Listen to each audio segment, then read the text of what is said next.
Good morning twelfth class. आज हम जयशंकर प्रसाद की दूसरी कविता जो आपके कोर्स में है उसे पढ़ने जा रहे हैं। कार्नेलिया का गीत।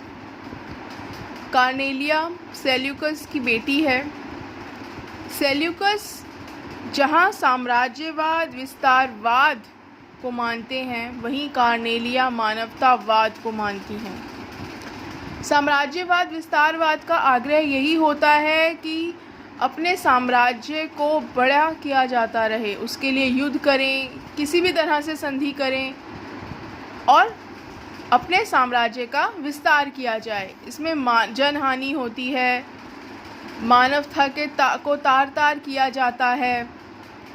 लेकिन कार्नेलिया जो भारत में आई है, भारत को अपना देश मानने लगी है, भारत देश से प्रेम करने लगी है और मानवता को ही सर्वोपरि मान रही हैं। वे कहती हैं, अरुण यह मधुमय देश हमारा, जहाँ पहुँच अनजान क्षितिज को मिलता एक सहारा।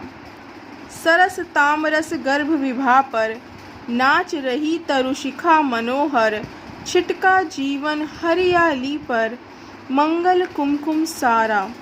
लघु सुरधनु से पंख पसारे, शीतल मलय समीर सहारे। उड़ते खग जिस ओर मुँह किए, समझ नीड़ निज प्यारा। बरसाती आँखों के बादल बनते जहाँ भरे करुणा जल, लहरें टकराती अनंत की पाकर जहाँ किनारा। हेम कुंभले उषा सवेरे, भरती ढुलकाती सुख मेरे। मदिर ऊँघते रहते जब जग कर, रजनी भर तारा। पहली पंक्ति में ही कार्नेलिया कहती हैं कि अरुण यह मधुमय देश हमारा, लालिमा से युक्त प्रेम से भरा यह मेरा भारत देश है। न केवल मेरा, हम सबका, या हमको महत्व दिया गया है, मैं को नहीं। याद रखिए, ध्यान से देखिए। अरुण सुबह सुबह जब सूर्य निकलता है तो एक लाली लिए होता है। ये लाली आपको गर्मी नहीं दे रही, ये लाली आपको तड़पा नहीं रही, यह लाली आपको शीतलता देती है, ठंडक पहुंचाती है। ऐसी लाली जो बिखरी पड़ी है वो कहाँ है? भारत देश में। जहाँ पहुँच अनजान क्षितिज को मिलता एक सहारा। एक ऐसी जगह जहाँ पर जीवन में जो कुछ भी अब तक जाना नहीं गया है उसकी संभावनाएं खुलती हैं। यहाँ पश्चिमी बुद्धि की अपर्याप्तता और भारतीय बुद्धि की पर्याप्तता की बात हो रही है। यानी जिन चीज़ों को पश्चिम भी अभी तक समझ नहीं पाया, उन चीज़ों को, उन रहस्यों को भारत देश में आकर समझा जा सकता है। तभी भारत को विश्व गुरु कहा गया। सरस तामरस गर्भ विभा पर नाच रही तरुशिखा मनोहर। एक तालाब है, उसमें क्या है? कमल, कमल का फूल, कमल के फूल की नाल, और उसमें क्या भरा है? पराग। और उस पराग का प्रकाश इतना है कि पेड़ों के सबसे ऊपर की जो शिखा है, सबसे ऊपर की जो चोटी है, उस पर वो प्रकाश पहुंच रहा है। आप देखिए प्रसाद किस तरीके से बुद्धि का प्रयोग कर रहे हैं, कितना सुंदर वर्णन है। छिटका जीवन हरियाली पर मंगल कुमकुम सारा। एक तरफ जीवन की हरियाली किसका प्रतीक है? जीवन की ताजगी का, और साथ में उस पर क्या है? मंगल कुमकुम बिखरा हुआ सा नज़र आता है। अब यह मंगल कुमकुम जो है, कुमकुम लाल रंग का होता है। अब ये कुमकुम कह लें, चाहे कमल का हो या सूर्य की लालिमा का हो, वो पूरे भारतवर्ष में जो जीवित लोग हैं, जीवन जो यहाँ का है, उस पर बिखरा हुआ है। हरियाली प्रतीक होती है जीवंतता का, सुख का, और मंगल कुमकुम वो कहते हैं कि यहाँ पर छिटका हुआ है। एक कामना की है उन्होंने, एक मंगल कामना की है, और वो कहते हैं कि ये मंगल कामना सिर्फ भारत देश के में अपने विकास के लिए नहीं है, विश्व व्यवस्था के अनुरूप हो जाएं भारतीय, यह मंगल कामना दिखाई देती है। लघु सुरधनु से पंख पसारे, शीतल मलय समीर सहारे, उड़ते खग जिस ओर मुँह किए, समझ नीड़ निज प्यारा। यह भारत देश जो है वो ऐसा है जहाँ पर इंद्रधनुष के समान पंख फैलाए भारत में प्रत्येक दिशा से पक्षी आते हैं।